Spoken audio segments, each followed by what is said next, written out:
So hello every one, ഇന്നത്തെ ക്ലാസ്സിൽ നമുക്ക് റൈസോഫോറിൻ്റെ അനാറ്റമിയെ പറ്റി പഠിക്കാം. അപ്പോൾ റൈസോഫോർ എന്താണെന്ന് എല്ലാവർക്കും അറിയാലോ. സ്റ്റെമ്മിൽ നിന്ന് എറൈസ് ചെയ്യുന്ന ലീഫ്ലെസ് ആയിട്ടുള്ള ബ്രാഞ്ചസിനെയാണ് റൈസോഫോർ എന്ന് പറയുന്നത്. അപ്പോൾ അതിൻ്റെ anatomy exactly similar to that of root അനാറ്റമിയാണ്. അപ്പോൾ റൂട്ടിൻ്റെ അനാറ്റമി പോലെ തന്നെയാണ് റൈസോഫോറിൻ്റെ അനാറ്റമിയും ഇരിക്കുന്നത് കാണാൻ. ഓക്കെ, അപ്പോൾ ഇവിടെയും എപ്പിഡെർമിസ് ഉണ്ട്. എപ്പിഡെർമിസ് ആണ് ഔട്ടർ മോസ്റ്റ് ലെയർ. അത് സിംഗിൾ ലെയർഡ് ആയിരിക്കും. പിന്നെ എപ്പിഡെർമിസിൻ്റെ ഔട്ടർ വോൾസ് എല്ലാം ക്യൂട്ടിനൈസ്ഡ് ആയിരിക്കും, പക്ഷേ റൂട്ട് എയേഴ്സ് കാണില്ല. പിന്നെ കോർട്ടെക്സ്, സ്ക്ലിറൻഗൈമറ്റസ് ഔട്ടർ കോർട്ടെക്സും അതിനെയാണ് ഹൈപ്പോഡെർമിസ് എന്ന് പറയുന്നത് അല്ലേ. പിന്നെ ഒരു പാരൻഗൈമറ്റസ് ഇന്നർ കോർട്ടെക്സുമായിട്ട് ഡിഫറൻഷിയേറ്റ് ചെയ്തിട്ടുണ്ടാവും. ഈ പിക്ചറിൽ കാണിച്ചിരിക്കുന്നത് റൈസോഫോറിൻ്റെ ഇന്റേണൽ സ്ട്രക്ചറാണ്.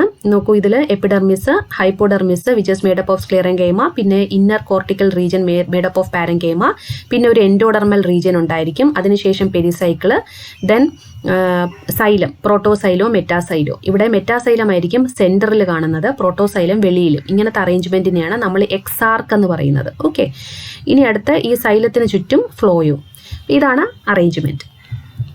അപ്പോൾ ഇവിടെ ഇന്നർമോസ്റ്റ് കോർട്ടെക്സ് കഴിഞ്ഞിട്ടുള്ള ഇന്നർമോസ്റ്റ് ലെയർ എന്ന് പറയുന്നത് എൻഡോഡെർമിസ് ആണ്. അതിന് അകത്താണ് സ്റ്റീൽ ഇരിക്കുന്നത്. അപ്പോൾ സ്റ്റീൽ എന്ന് പറയുന്നത് വളരെ പ്രിമിറ്റീവ് ആയിട്ടുള്ള സ്റ്റീലാണ്, അതായത് പ്രോട്ടോ സ്റ്റീൽ. അപ്പോൾ പ്രോട്ടോ സ്റ്റീൽ എന്ന് പറഞ്ഞാൽ അതിനകത്ത് പിത്ത് കാണില്ല.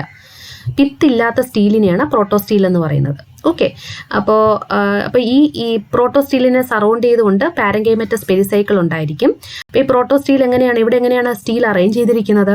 സൈലം അകത്തും ഫ്ലോയം വെളിയിലുമായിട്ടാണ് അറേഞ്ച് ചെയ്തിരിക്കുന്നത്. അതായത് സൈലം നടുക്കും, അതിന് ചുറ്റിന് ഫ്ലോയം, ഇങ്ങനെയാണ് അറേഞ്ച് ചെയ്തിരിക്കുന്നത്. ഓക്കെ, അപ്പോൾ സൈലം എക്സാർക്കാണ്. ഞാൻ നേരത്തെ പറഞ്ഞ പോലെ മെറ്റാസൈലം അകത്തും പ്രോട്ടോസൈലം വെളിയിലുമായിട്ടാണ് അറേഞ്ച് ചെയ്തിരിക്കുന്നത്.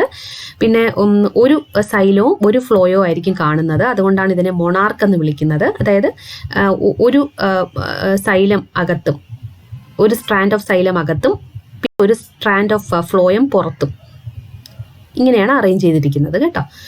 ദെൻ ഇൻ ക്രാസിയേന centrocylic condition has been recorded, that is protosylum in the center surrounded by metaxylem elements.